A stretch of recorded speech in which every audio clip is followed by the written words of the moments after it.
Desde soñar con ser astronauta hasta convertirse en comandante de una misión que simula la vida en Marte.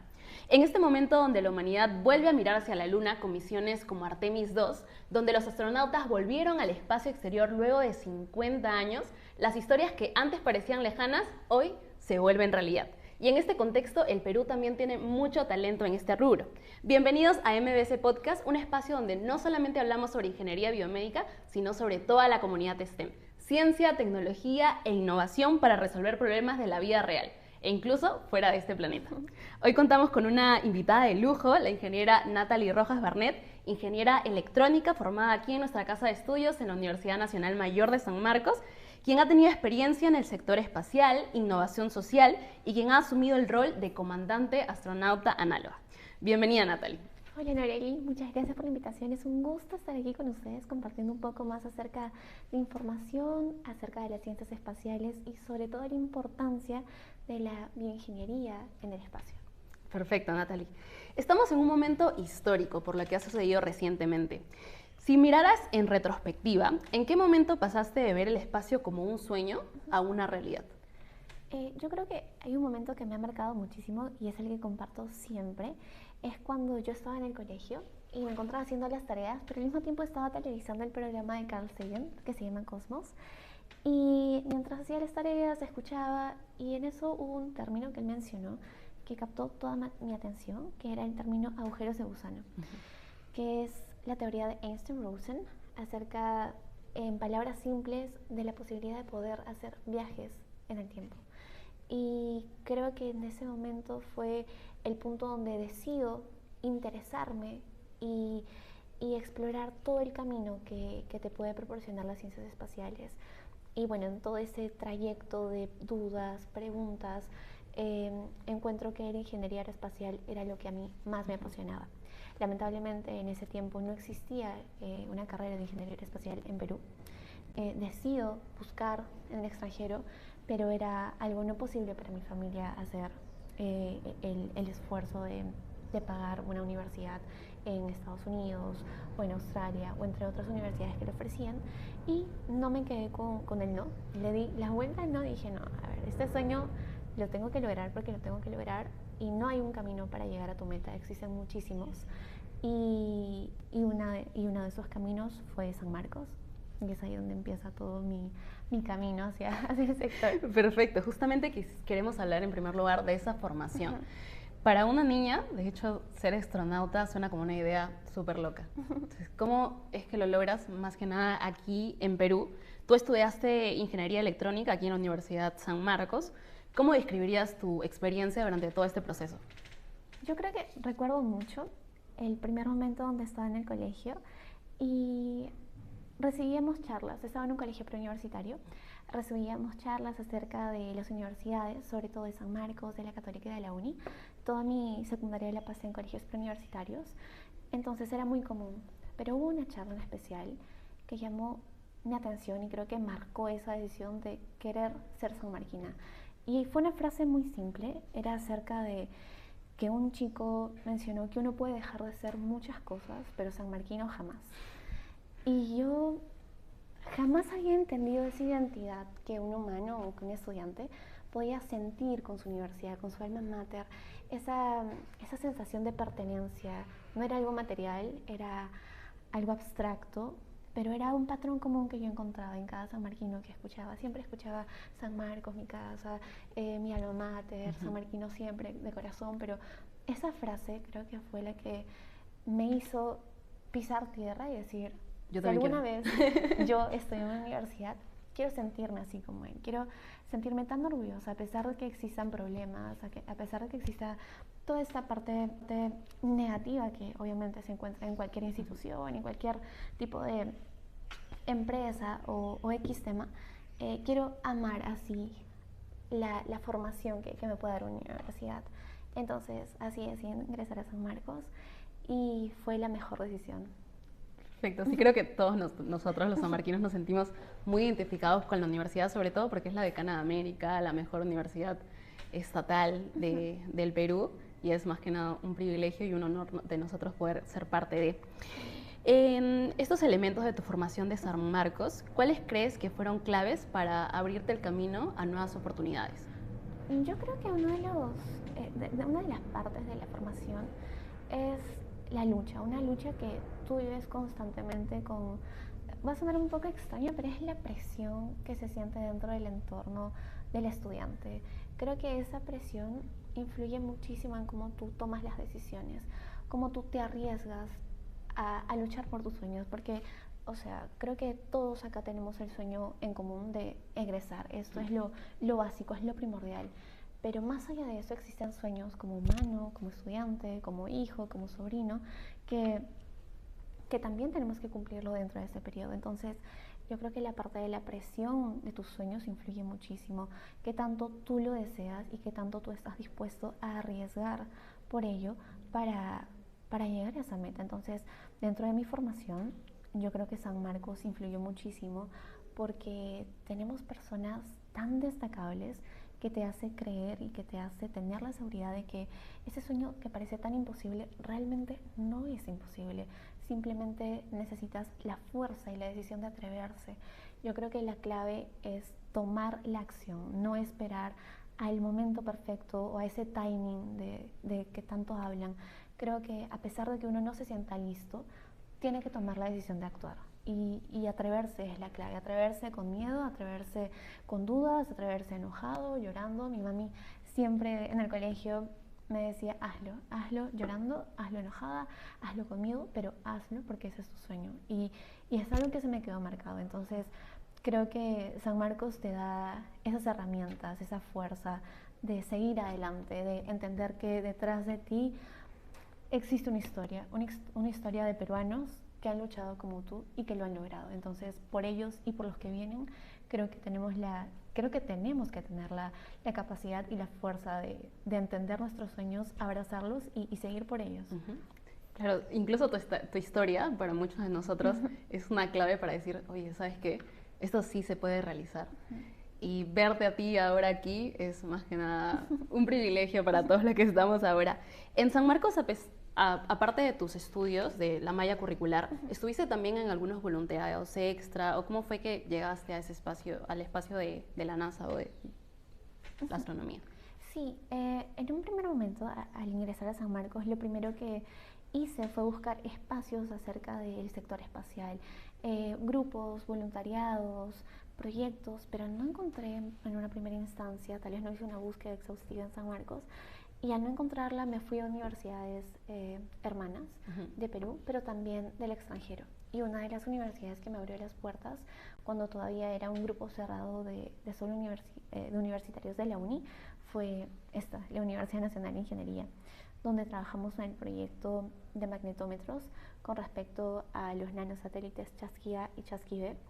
Y luego de ello también busqué instituciones en el extranjero que se puedan acercar a todo el entorno del sector espacial, y uno de estos fue México, que también me abrió las puertas. Entonces creo que un consejo que yo les podría dar a quienes están en esta ruta de encontrar su lugar dentro de la ingeniería, ya sea biomédica, ingeniería electrónica, eléctrica, telecomunicaciones, entre otros, es no quedarse con el no.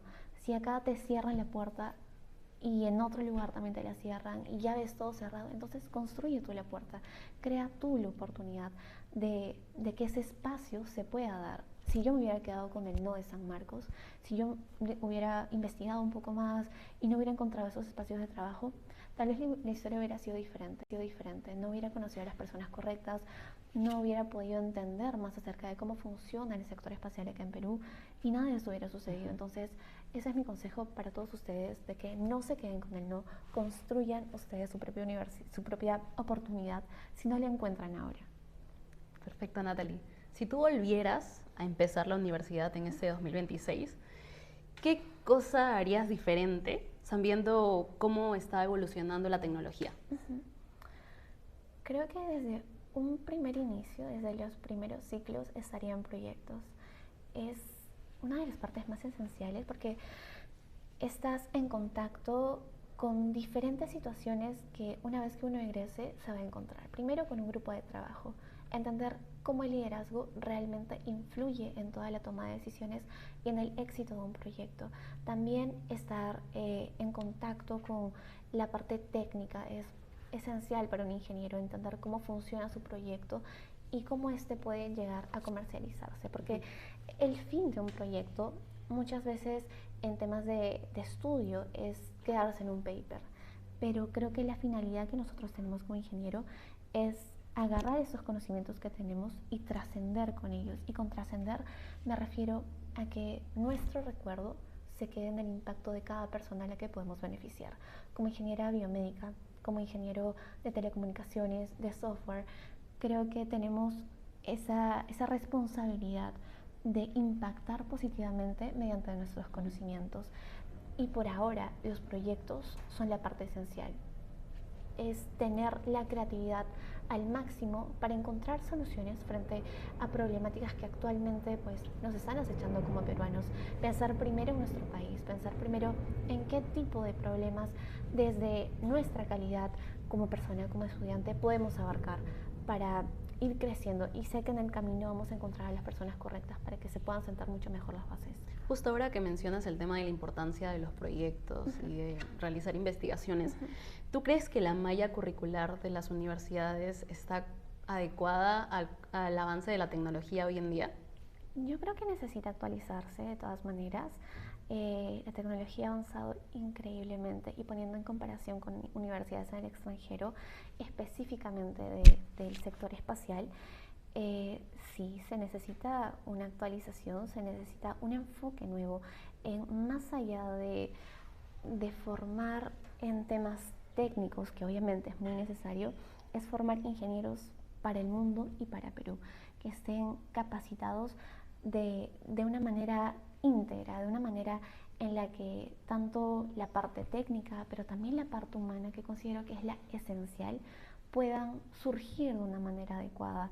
En el transcurso de toda la misión Artemis, algo que noté mucho es la humanidad, es la calidad humana que pueden tener los astronautas estando bueno, llegaron a los 406.771 kilómetros. Es la distancia más alejada que un humano ha podido llegar, y se rompió el hito ayer. Pero ellos mantenían esa esencia humana, se recordaban que son parte de la Tierra, son parte, siguen siendo los hijos de alguien, siguen siendo los papás de alguien, los esposos de alguien, y mantener esa humanidad, esa calidad de entender que somos un milagro, porque básicamente la probabilidad de que tú y yo y todos quienes están acá estemos vivos es de 1 en 400.000 trillones. Entonces es algo mágico que podamos estar vivos de una manera tan perfecta, y entender ello, y entender que la otra persona a la que le estás hablando es tan humano como tú, que puede tener errores, que puede fallar, no da pie a generar esos ambientes un poco ajenos a lo que es el tema de asertividad. Entonces creo que la universidad también debería enfocarse en esos puntos, porque estamos dentro de ambientes laborales a veces diferentes a los que nos suelen comentar en la universidad, o que se suele tender por redes sociales, entre otro tipo de canales. Ese tema de la humanidad que mencionas, justamente había visto un video en TikTok donde cuando los astronautas estaban subiendo a la nave, uno de ellos se despidió de su hijita, saludando a la cámara. Creo que es un momento muy lindo porque están haciendo algo histórico. Exacto. Pero siempre está dentro del corazón, y pensar que está dejando a su hija pequeña, pero todo está saliendo bien, así que estamos muy felices por ello. Ahora, tuviste tu experiencia aquí en el Perú, participando en diferentes voluntariados, participando en grupos de la UNI, tanto aquí en San Marcos y en otras universidades. Después también tuviste un aprendizaje fuera del Perú. Participaste en Turquía en un laboratorio aeroespacial que marcó un antes y un después. ¿Qué aprendizajes te llevaste en este entorno, y de qué fue más o menos el tema que fuiste a realizar allá por Turquía? Fue un simposio con respecto al paper que justo realizamos con la Universidad Nacional de Ingeniería. En este caso fui la autora principal, y como tal fui a representar de manera becada a todo el equipo de trabajo.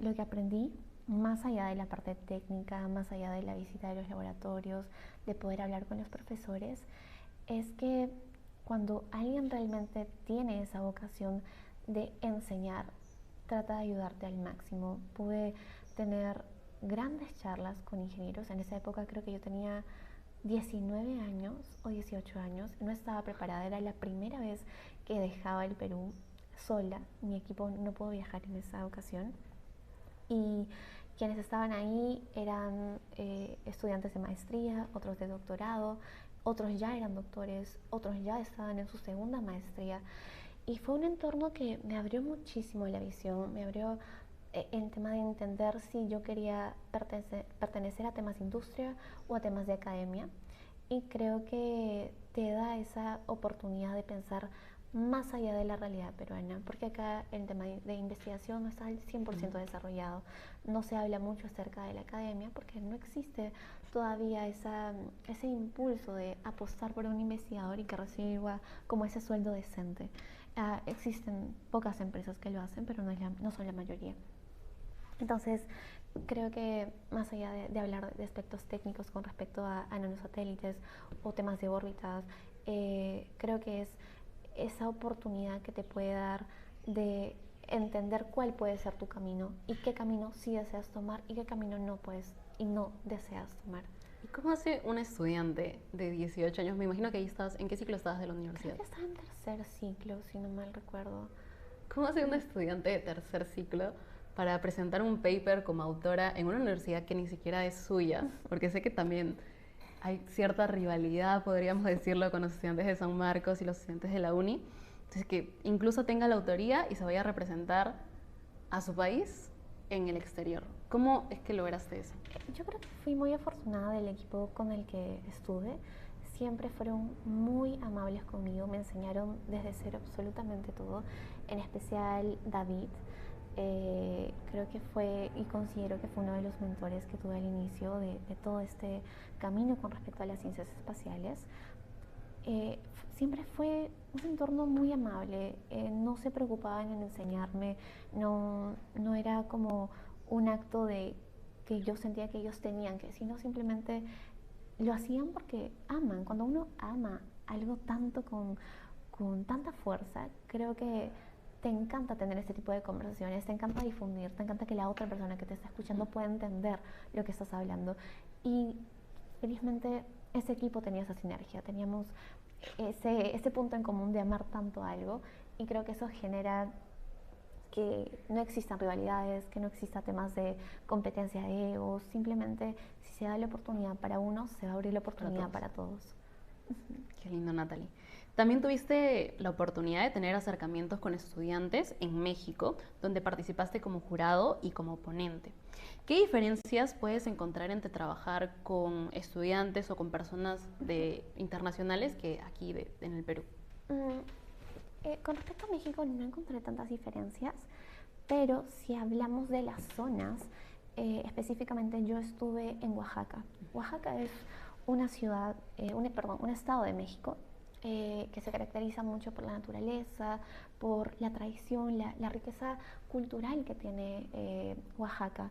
Pero así como es tan rica en temas turísticos, existen zonas que están muy abandonadas, existen zonas que lamentablemente en temas de educación, en temas del futuro para los niños y niñas, no está visibilizado, no se escuchan voces, no se escuchan los sueños, no hay esa atención, como aquí en Perú también, ¿no? Entonces, lo que hicimos con este evento de NASA fue darle voz a esos niños, darle espacio para que puedan entender que su futuro está mucho más allá de lo que se les ofrece. Entonces se visitaron las zonas más alejadas, las zonas indígenas de Oaxaca, para decirles, tienen esta oportunidad de participar en un evento de NASA, es totalmente gratuito y quien gana y tiene la mejor propuesta, es un hackathon, tiene la posibilidad de viajar con todo pagado a las instalaciones de NASA. ¿Y qué niño no va a querer eso? ¿Qué edad tenían esos niños? Unos 16, 15 años, era muy variado. Se visitaron muchísimas zonas, se hizo un trabajo enorme gracias a mi amiga Mónica. Es una de las personas más representativas dentro de la industria espacial en temas del espacio y también en temas de divulgación científica.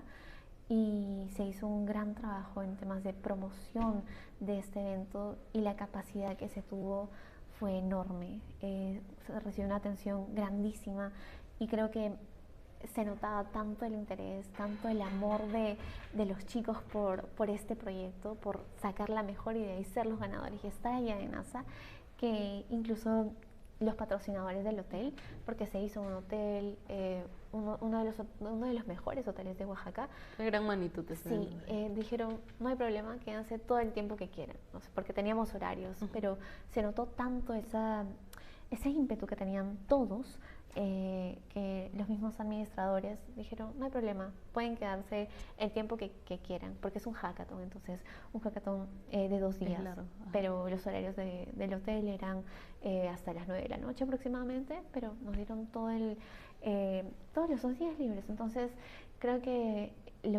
la diferencia es que pude tener la experiencia allá, pero estoy completamente segura de que si lo hubiera tenido acá, la misma fortaleza, la misma fuerza, la misma emoción lo hubieran sentido los niños peruanos. Y eso también, actividades así, por ejemplo, que realiza la NASA, ¿también lo hace aquí, sí, en Perú? También lo hacen acá. El más grande es el evento de NASA Space Up Challenge, que se realiza en cada país que desea hacerlo.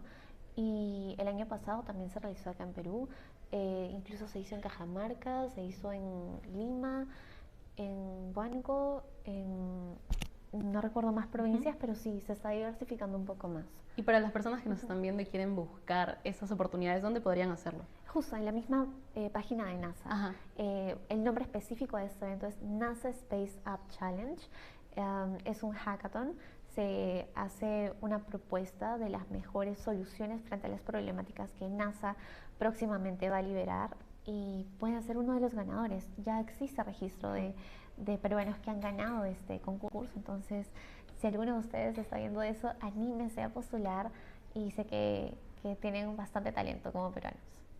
Natalia, en ese sentido, ¿tú crees que el talento peruano compite en igual condiciones con el talento de otras partes del mundo? Totalmente, estoy muy convencida de eso. Yo creo que cada peruano que sale al extranjero brilla y lo he encontrado, o sea, me he encontrado en el otro lado del mundo, en Japón, en Australia, en China, a peruanos increíbles, con historias que parecen fuera de este mundo.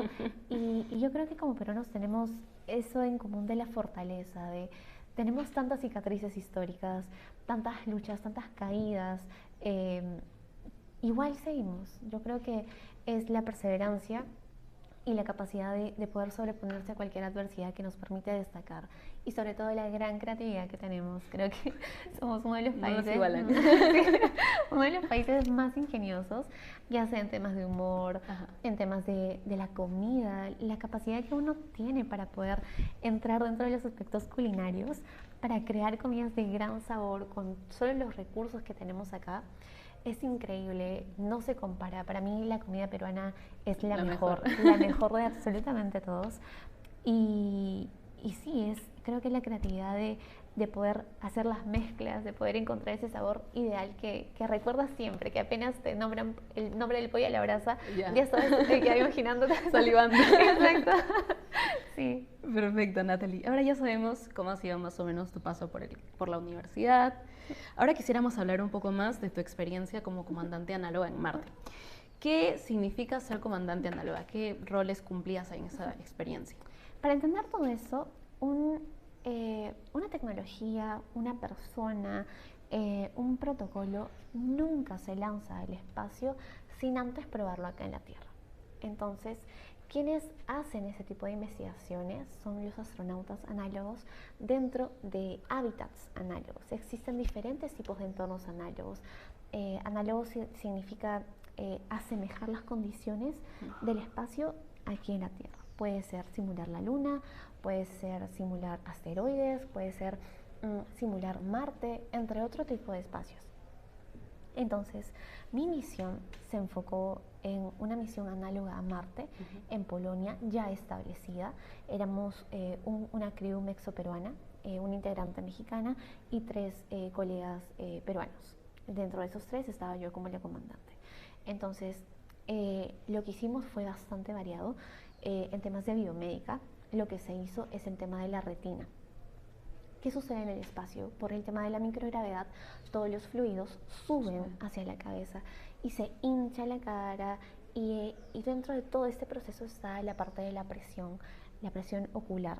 Muchos de los astronautas registran al regresar a Tierra pérdida de visión. Wow. Entonces, lo que se estudió allá en Polonia fue un blackout, estar a completamente oscuridad durante 4 días.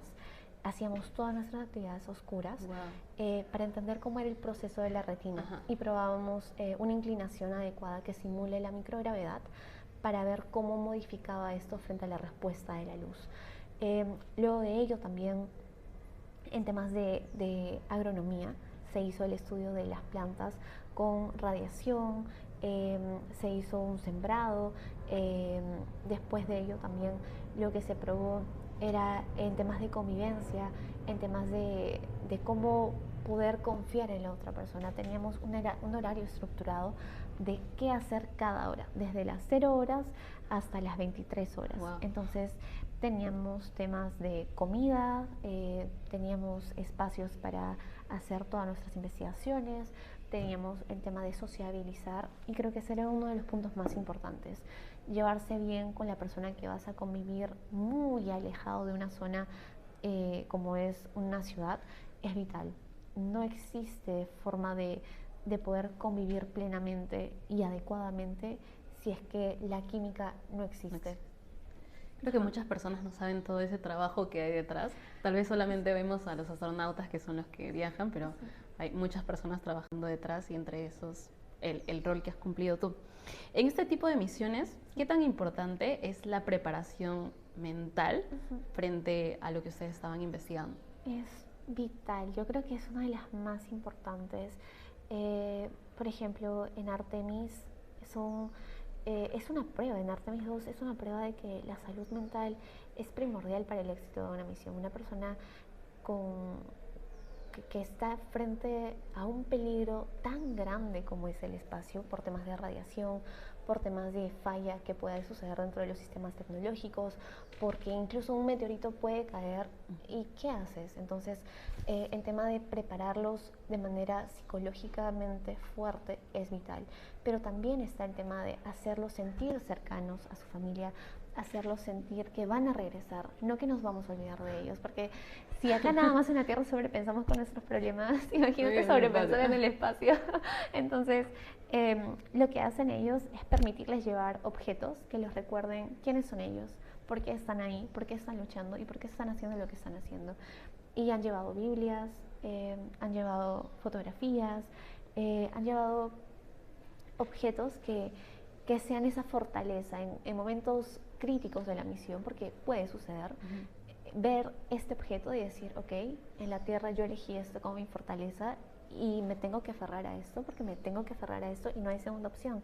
En el espacio no existen las segundas oportunidades. La tecnología puede fallar, los protocolos pueden fallar, pero lo único que no va a fallar es la persona que tienes a tu lado. Entonces, es por ello la importancia de mantener la integridad del crew, más allá de la parte individual, es la colectividad que se puede tener dentro del equipo, y sobre todo proteger la salud mental, haciéndolos desviar un poco su atención. Pueden producir canciones en el espacio, tienen su lista de Spotify. Entonces, también tienen su lista, sí, su playlist. Sí, les permitieron llevar su iPhone incluso a todos para que puedan tomarse fotos. Entonces se busca esa manera de hacerlos sentir cercanos. Incluso llevaron el nombre de más de 1 millón de personas en una micro SD, y bueno, esa es la manera de también nosotros estar cercanos a ellos. Qué bonito, sí, hemos visto muchas fotos que han estado saliendo estos últimos días. ¿Y cuánto tiempo tiene pronosticada esta misión de Artemis? 10 días. 10 días. En 10 días ya deben estar en regreso. ¿Tú crees que la carrera espacial, o bueno, actualmente el espacio, es como tal netamente ciencia, o también es parte de política y negocio? No, totalmente. Yo diría que es más política que ciencia ahora. Lo que se busca, obviamente, con la Luna no es colonizar la Luna, es colonizar Marte. Se cree mucho que llegar a la Luna es el paso final, pero no. El paso final hasta dentro de 5 años diría yo que va a ser Marte, porque lo que sucede es que cuando uno prueba un experimento tan importante como es la supervivencia humana fuera de la Tierra, se necesita un ambiente en el que si sucede un error puedas regresar rápido. Llegar a la Luna toma días, llegar a Marte toma meses. Entonces lo más inteligente, lo más estratégico es probar un ambiente análogo. Así como se hacen situaciones análogas aquí en la Tierra, se pueden hacer situaciones análogas en el espacio. Y la Luna estaría siendo un análogo a Marte. Se tienen que probar temas de agricultura, se tienen que probar temas de convivencia y también temas de tecnología, cómo se va a hacer con la recepción de señales, qué problemas podrían suceder y de qué manera se van a solucionar. Actualmente sabemos que también algunas empresas manejan lo que son planes para poder visitar la Luna. ¿Tú crees que actualmente el control del espacio lo debería tener el gobierno o las empresas? Yo creo que por ahora empresas, más allá que gobiernos, porque quien realmente llegue primero a Marte, desde mi opinión personal, es quien va a liderar todo el tema de la gestión de quién ingresa y quién no por temas políticos. Entonces, lo más conveniente sería que sea una empresa para que se pueda dar esa apertura. Dentro de la industria espacial existe una frase que es Space for All, que básicamente resume a que el espacio es para todos. No tiene que haber barreras, no tiene que haber este tipo de límites frente a quién lo puede hacer y quién no, porque no existen todavía dueños del espacio, pero puede que por temas políticos, que es lo principal, pueda cambiar ese rumbo de la historia. Además que el espacio es la próxima economía, entonces van a suceder bastantes hitos muy interesantes dentro de los próximos años. Estaremos viendo. Y para nosotros como ingenieros biomédicos, ¿nos esperaría un campo laboral dentro del espacio? Totalmente. Ahora que nos comentabas lo de la retina de los ojos, ¿qué papel juega la salud humana en ese tipo de exploraciones espaciales? Justo acá tengo unas notas que me parecieron importantes comentarlas hoy.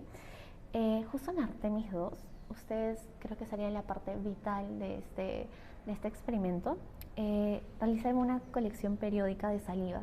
¿Por qué la saliva? Porque proporciona la información acerca de las hormonas del estrés, proporciona también el tema de los marcadores inmunológicos, los cambios del microbioma oral, y es un fluido que no es invasivo, que no es peligroso. Y lo interesante es que estuvo sin refrigeración, no tenían nada de refrigeración, simplemente usaron activos que permitían mantener estas muestras salivales antes, durante y después de la misión. Entonces, lo que quieren lograr acá es entender cómo poder llegar a soluciones frente a las muestras de la saliva que puedan recolectar los astronautas, también cómo estos reaccionan frente a la radiación. Los astronautas no han salido de la nave, pero eso no significa que no han recibido dosis de radiación. Es bastante grave en temas de la protección contra nuestro cuerpo, el tema de la radiación. Entonces la saliva da estos indicios, y explorarlos acá en la Tierra, pues quienes tienen esa responsabilidad son ingenieros y médicos y de ingeniería biomédica. Justamente estaba viendo un proyecto similar, este ciclo que llamamos el curso de sensores y transductores. Estábamos viendo el tema de la saliva, que justamente tiene cortisol, pero no había pensado en poder relacionarlo con los astronautas y toda la misión de ahora. Recuerdo que antes, conversando también en un evento donde nos encontramos, me mencionaste que el ciclo menstrual de las mujeres también cambia en el espacio. ¿Podrías comentarnos un poco más de eso? Claro, más allá que cambie, es el tema de cómo se va a gestionar esto. Las astronautas, no todas, la mayoría quienes han ido al espacio, se han tenido que inhibir el ciclo, incluso en misiones análogas. Sé que muchas colegas se han inhibido el ciclo menstrual, y eso tú sabes que es peligrosísimo. A la larga genera daños colaterales bastante fuertes y que en muchas ocasiones ya no tienen vuelta atrás. Entonces, es entender, en primer lugar, que las mujeres necesitamos un espacio en un laboratorio donde, lleno de hombres, alguien pueda levantar la mano y decir: esta propuesta que estás haciendo, ¿cómo va a influir a mi cuerpo? ¿De qué manera me va a afectar? No ahora, sino de acá en 3 años, 4 años, porque en algún punto las mujeres vamos a llegar a la menopausia. Entonces el tema de la densidad ósea, los cambios hormonales, el tema de la masa muscular, va a ser bastante grave frente a un entorno tan agresivo como es el espacio. Y poder pensar en nosotras también es pensar en la humanidad. Sin nosotras no puede existir las generaciones. Entonces no estamos pensando solo en las mujeres, estamos pensando en la humanidad, en cómo vamos a poder llevar a cabo de una manera positiva y adecuada el tema de las gestaciones en el espacio. Entonces, tener esta orientación con respecto al sector de la salud en temas tan importantes como son misiones espaciales va a ser vital. Hay una gran oportunidad para ustedes y creo que aprovecharla ahora, hacer investigaciones, entender cuáles son las necesidades, qué falta y de qué todavía no se ha hablado, va a ser un cambio que se va a necesitar, y sobre todo que lo puedan hacer chicas peruanas, hombres peruanos, pues va a ser más significativo todavía. En esos estudios adicionales que se necesita realizar para lo que es la anatomía de la mujer a la anatomía de hombre, que es bastante diferente, ¿has tú podido observar algunas brechas de género, o tal vez brechas de edad, porque ella es una persona muy joven y ver a una persona muy joven, incluso mujer, podría en algunos casos causar algunas dificultades, o no ha sido ese tu caso? Creo que me ha sucedido aquí en Perú que en el extranjero. Algunos no creían que era ingeniera y no creían que era ingeniera de San Marcos.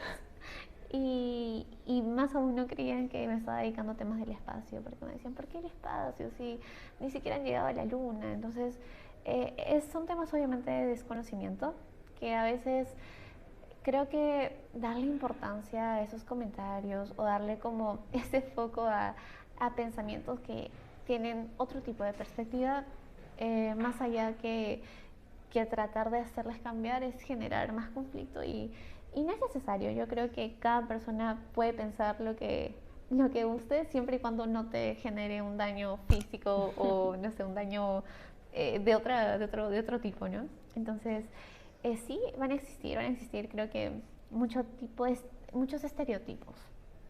Y no está mal, pero creo que la respuesta que uno puede dar es la que cambia la manera en cómo se manejan las situaciones. O puedes tomar una actitud muy tranquila y dejarlo pasar, o puedes enfrentarte y generar más conflicto, que creo que no es necesario, ¿no? No es necesario.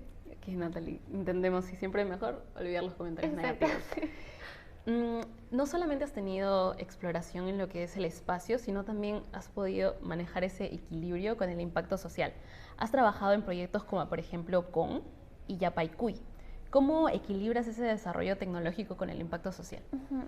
Es que, como mencionaba, para mí el rol de un ingeniero es trascender, es marcar a cada persona que tú puedas llegar a conocer por medio de tu conocimiento. Y con Yapaycuy me dieron esa oportunidad de poder liderar equipos enfocados en temas de inclusión y en temas de contaminación, de cómo mitigar el tema de la contaminación ambiental, que también se relaciona bastante con temas del espacio. Entonces, la manera de equilibrarlo creo que es entender tu motivación, encontrar qué es lo que te mueve a ayudar y por qué te va a ayudar, a quién te mueve a ayudar, y encontrar ese público al que tú quieras ayudar. En el caso de Yapaycuy a mí me toca bastante, porque se habla acerca de personas con discapacidad, cómo incluirlas en una vida cotidiana. Usualmente nosotros vamos al supermercado, compramos, nos regresamos, pero una persona con discapacidad, ya sea motriz, visual o auditiva, es muy complicado para ellos, ¿no? Algunos se comunican en lenguaje de señas, y quien recepciona a esas personas tal vez no tiene el conocimiento, no porque no quiera, sino porque no se ha difundido esto de enseñar exacto. Entonces, una persona que se mueve en silla de ruedas no puede subir al Chosicano, no puede subir a un taxi, incluso muchas veces. Entonces, se trata de incluirlos, y Yapaycuy hace eso. Entonces, mediante la tecnología se puede apoyar, mediante la tecnología se pueden abrir puertas para quienes la han tenido siempre cerradas. Y creo que eso es lo que me mueve bastante también, el tema del espacio y la humanidad. En este espacio de en ese espacio de invertir en nuevas tecnologías, ¿tú crees que el Perú o el Estado peruano está manejando bien este tema o no se está prestando mucha atención al ámbito? Yo creo que los últimos años sí. Ahora se están abriendo más concursos con fondos no reembolsables. Uno de ellos es Startup Perú. También Concitec realiza concursos y creo que sí le están dando más foco los últimos años, pero en años pasados sí ha sido no tomado en cuenta el tema de ciencia. ¿Por qué? Porque Perú simplemente se enfocaba en temas de minería, se enfocaba en temas de agricultura y el tema STEAM no estaba bien tocado, pero felizmente se está tomando las fuerzas. Obviamente no está en el apoyo al máximo porque estamos en el camino, pero creo que es un buen camino que se está tomando. Muy bien, Natalie. Ahora ya entramos a la parte final, la parte de reflexión. En un mundo donde la exploración espacial está volviendo a tomar protagonismo, como lo hemos podido ver en estos últimos días, ¿cómo ves el futuro de los profesionales STEM en Latinoamérica? Yo lo veo bastante sólido. Creo que, bueno, lamentablemente las oportunidades muchas veces no las vamos a poder encontrar en Perú o en Latinoamérica incluso, pero la capacidad de los latinoamericanos y sobre todo de los peruanos que he podido ver es no quedarse con él, no es salir y luchar por sus sueños. Y hay miles de peruanos que están en el extranjero luchando por ellos. Creo que la fortaleza de tus sueños, de eso que tanto te mueve, está en ti, está en la manera en la que tú puedes y reconoces cuál es tu límite. Y los peruanos parece que no tienen límites. Entonces, las oportunidades a veces están, a veces no. Y el secreto, o si queremos llamarlo secreto, es crearlas, es salir más allá de la caja y buscarlas por nuestra propia cuenta, conocer a las personas que nos pueden llevar a ese rubro, ese camino. Y mientras estamos en ese rumbo, apoyar a los que están detrás de nosotros, apoyar a alguien que te envía un mensaje y te dice cómo lo has logrado, qué has hecho, cómo puedo llegar a esta oportunidad, porque de esa manera se genera muchísimo más el sentido de pertenencia de tu país, pero también de pertenencia con tus valores. Entonces, si tienen la oportunidad de apoyar, de guiar, de hacer mentorías para chicos que están consultando, que en algún momento también estuvieron en nuestra posición, hacerlo. Y creo que justo ese tipo de espacios abre las visiones para que más chicos se involucren y pierdan el miedo de creer en uno mismo, porque muchas veces vamos a escuchar que no puedes, vamos a escuchar que estás muy joven o ya estás muy mayor para esto, y eso duele, pero la fortaleza está en ser tercos con tus sueños, en ser realmente como muy valiente de protegerlo, porque nadie más lo va a hacer por ti. Entonces se trata de eso y dar lo máximo de uno mismo, demostrar que quién eres tú siempre, con tu propia esencia. Ser tú mismo. Y para los estudiantes que nos están escuchando ahora, ¿qué consejos les darías tú para acercarse a las oportunidades globales? Yo creo que primero es encontrar el sector al cual te quieres especializar. Si es medicina es muy general, si es ingeniería es muy general. Entonces, encontrar exactamente el rubro al que tú quieres dedicarte toda la vida y con el cual tú entiendas que te vas a sentir completamente pleno, que más allá de un trabajo es un acto de amor, un acto de dedicación. Cuando existan días malos, porque van a haber, entiendas que tu sueño es parte de todo este proceso enriquecedor y que solo es un día malo y va a pasar.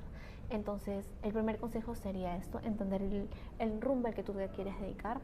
Luego sería encontrar a las personas que ya están en ese rubro, porque hay algo muy interesante que nosotros tenemos como generación, que es que existen personas, yo les llamo personas comodín, que son personas que ya han soñado lo que hemos soñado, han vivido lo que nosotros vamos a vivir, han pasado y pensado lo que nosotros ya hemos pensado también. Entonces, ¿por qué no aprovechar esa oportunidad que tenemos como generación y acercarnos? Hay que atreverse a enviar correos, hay que atreverse a iniciar conversaciones. Al principio obviamente va a ser complicado, va a ser tedioso. No nos va a responder. Exacto, no nos van a dejar en visto, pero de eso se trata, de ir entendiendo cómo yo me puedo acercar a alguien. Las primeras veces obviamente se va a fallar o puedes tener como ese golpecito de suerte, pero creo que saber entender cómo guiar una conversación va a ser lo más potente. Así que pierdan el miedo a hablar, que hablando se llega a cualquier parte del universo. Entonces, esa sería la segunda ruta. Y la tercera es simplemente, creo que tener un plan, tener el plan de qué cosa quiero hacer yo cuando ya tenga toda la información de estos mentores. Quiero una beca, quiero un buen trabajo, quiero un proyecto o quiero todo. Y puedes querer todo y no está mal, pero el tema es cómo lo vas a lograr, ¿no? Entonces tú mismo conoces cómo son tus tiempos, tú mismo conoces cómo manejar tu disciplina y simplemente es hacer todo.